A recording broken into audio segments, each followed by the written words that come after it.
Sir, ನಾ ಸಂತೋಷ್ ಲಾಡ್ ಅವ್ರಿಗೆ ಹೇಳ್ತಿದ್ದೆ, ಆಮ್, ನಮ್ಮಲ್ಲಿ ರಾಜಕಾರಣಿಗಳು ಅಂದ ತಕ್ಷಣ ಡೊಳ್ಳು ಹೊಟ್ಟೆ ಬಿಟ್ಕೊಂಡು ಜುಬ್ಬ ಹಾಕೊಂಡು ಕ್ಯಾಪ್ ಹಾಕೊಂಡು ಅಥವಾ ತಲೆ ಮೇಲೆ ಕೂದಲೆಲ್ಲ ಉದ್ರೋಗಿರುತ್ತೆ, ಆ ತರದವ್ರು ಇರ್ತಾರೆ. ಬಟ್ ನೀವು ಆ ತರ ಅಲ್ಲ, ಸ್ಟೈಲಿಶ್ ಆಗಿರ್ತೀರಿ ಅಂತ.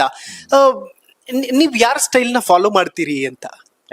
ಹಾ. ನಾನು ಯಾವ ಫಾಲೋ ಮಾಡಲ್ಲ. ನಾನು ಬಹಳ ಅತ್ಯಂತ ಒಂದು ನಿಕಟವಾಗಿ ನಾನು ಸಂತೋಷ್ ಲಾಡ್ ಅವ್ರ ಜೊತೆಲಿ ಒಡನಾಟ ಇಟ್ಕೊಂಡವನು ನಾನು.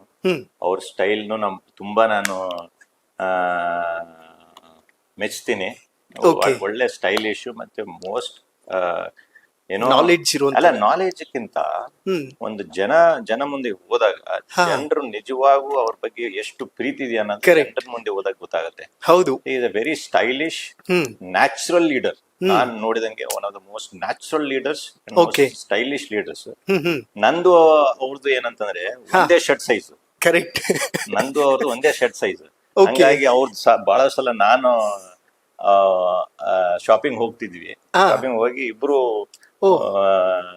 ಒಂದ್ 20, 30, 40 ಶರ್ಟ್ಸ್ ತಗೋತಿದ್ವಿ. ಸೊ ಅವ್ರ ಶರ್ಟ್ಸ್ ನಾನು ಹಾಕೋತಿದ್ದೆ, ನನ್ನ ಶರ್ಟ್ಸ್ ಅವ್ರು ಹಾಕೋತಿದ್ರು. ಹೆಚ್ಚಿನ ಸಂಖ್ಯೆಯಲ್ಲಿ ಅವ್ರ ಶರ್ಟ್ಸ್ ನಾನು ಹಾಕೊಂತ ಇದ್ದೆ. ಸೊ ಹಂಗಾಗಿ ಈಸ್ ಎ ವೆರಿ ಸ್ಟೈಲಿಶ್. ನನ್ನ ಕಂಪೇರ್ ಮಾಡಕ್ ಸಾಧ್ಯನೇ ಇಲ್ಲ. ನನಗೇನ್ ಅನ್ಸ್ತಾ ಇಲ್ಲ ನಾನು ಸ್ಟೈಲಿಶ್ ಅಂತ ಹೇಳಿ. But he is one of the most.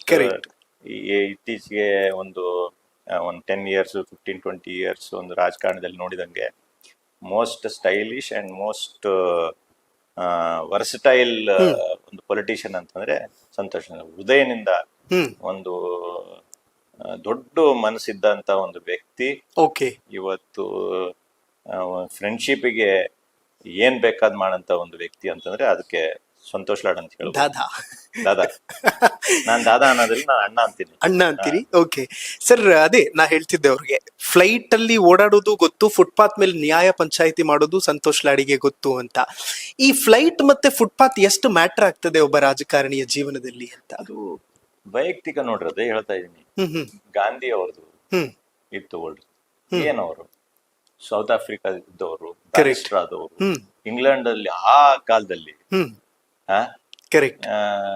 ಅವ್ರು ಬ್ಯಾರಿಸ್ಟರ್ ಆಗಿ ದೇಶಕ್ಕೆ ವಾಪಸ್ ಬಂದು ಸೂಟು ಬಿಟ್ಟು ಸಾಮಾನ್ಯ ಜನರು ಓಡಾಡಿದಂಗೆ ಥರ್ಡ್ ಕ್ಲಾಸ್ ಕಂಪಾರ್ಟ್ಮೆಂಟ್ ಅಲ್ಲಿ ಓಡಾಡಿ ಒಂದು ಆಶ್ರಮದಲ್ಲಿ ಇದ್ದು ಏನು ಇಲ್ದೆ ಈ ದೇಶಕ್ಕೆ ಸ್ವಾತಂತ್ರ್ಯ ತಂದ. ಅದಕ್ಕೆ ಇಟ್ ಡಸಂಟ್ ಮ್ಯಾಟರ್ ನೀವು ಫ್ಲೈಟ್ ಅಲ್ಲಿ ಓಡಾಡ್ರಿ, ನೀವು ಕೆಳಮಟ್ಟದಲ್ಲಿ ಓಡಾಡ್ರಿ, ನೀವು ಜನ ಸಮೂಹದಲ್ಲಿ ನೀವು ಇರಬೇಕು, ಜನರ ಜೊತೆಲಿ ಇರಬೇಕು.